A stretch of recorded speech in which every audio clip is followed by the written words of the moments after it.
Hello বন্ধুরা, কেমন আছো সবাই? আমার প্রথম ব্লগে তোমাদের সকলকে স্বাগত জানাই। সকাল সকাল স্নান খাওয়া দাওয়া করে রেডি হয়ে বেরিয়ে পড়লাম বালুরঘাটের উদ্দেশ্যে। আজ আমার ইন্টারন্যাশনাল পাসপোর্টের হিয়ারিংয়ের ডেট পড়েছে। বালুরঘাটে আমি পাসপোর্ট অফিসেই যাওয়ার জন্য বেরিয়েছি। অনেকক্ষণ ধরে বাস স্ট্যান্ডে বাসের জন্য অপেক্ষা করছি। আজকে মনে হয় বাসও কম চলছে। বলতে বলতে ভিড় একটি বাসে উঠে পড়লাম। ভিড় বাস আমি সচরাচর উঠি না, যেহেতু আজকে টাইমের বিষয়টা আছে, অ্যাপয়েন্ট নিয়ে আছে পাসপোর্ট অফিসে, সেই কারণে উঠতে বাধ্য হলাম। বুনিয়াদপুর ছাড়তেই আকাশে বৃষ্টি চলে এসেছে। বৃষ্টিতে প্রাকৃতিক সৌন্দর্যও বৃদ্ধি পায়। চারিদিকটা কত সুন্দর লাগছে, তোমাদের তাই শেয়ার করলাম। কোথাও কোথাও বৃষ্টি হচ্ছে, আবার কোথাও কোথাও বৃষ্টি থেমে গিয়েছে। এই বলতে বলতে ফুলবাড়িতে পৌঁছে গেলাম। দেখো, ফুলবাড়ির বাস যেখানে থামে সেখানকার সৌন্দর্যটা, রাস্তাটা পুরো লাল। ওরা কোনো কারণে হয়তো একবার সাজিয়েছিল ওই এলাকায়, তারপর থেকে এখনো পর্যন্ত চারিদিক এরকম লালে লাল। কিছু লোক নেমে গিয়েছে, এর জন্য একটু ফাঁকা হয়েছে বাসটা। যাক, একটু রিলিফ পেলাম। তোমরা ভিডিওর নিচে টাইম টেবিল সব দেখতে পাচ্ছ, সেই টাইমের উপরেই ভিত্তি করে আমি যাচ্ছিলাম। আমি ডেট টাইমটা বন্ধ করিনি তোমাদের শেয়ার করার জন্য।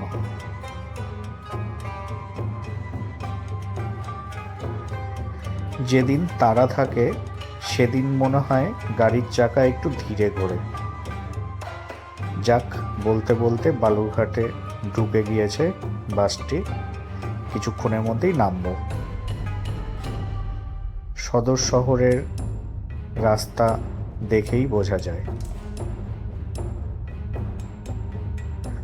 সময় ঘনিয়ে এসেছে, তাড়াতাড়ি করে টোটোতে উঠে পড়লাম। কিন্তু রাস্তায়ও দেখি বেশ জ্যাম, টোটোও আগাচ্ছে না। ওই যে বললাম, যখন তাড়া থাকে তখন গাড়ির চাকা ধীরে ঘোরে। যাক, আগিয়ে যাচ্ছি, দেখি কি হয় পরিস্থিতি অফিসে। পাসপোর্ট অফিসটি বালুরঘাটে পোস্ট অফিসের নিচতলায়।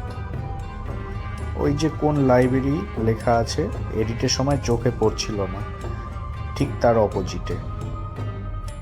পাশেই মা কালীর মন্দির ছিল।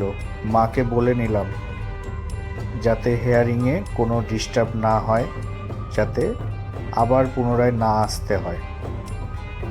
এই বলে অফিসে ঢুকে গেলাম। ভেতরে ক্যামেরা অ্যালাউ নেই। পাসপোর্ট অফিসে আমার দাড়ি বড় হয়ে গিয়েছে জন্য আধার কার্ড বা ভোটার কার্ডের ছবির সঙ্গে মিল পাচ্ছে না, তাই দাড়ি কাটিয়েই এনে ছাড়লো। দেখো আমার পরিস্থিতি। আর আমিও বলেছি সেকেন্ডে আসবো না, আজই সব করে যাব।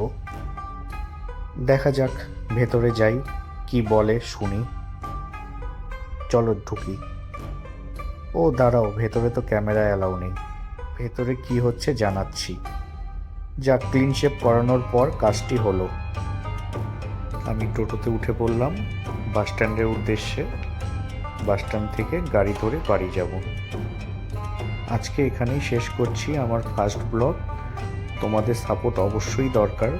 তোমরা চ্যানেলটিকে অবশ্যই সাবস্ক্রাইব করে দিবে, লাইক, কমেন্ট, শেয়ার।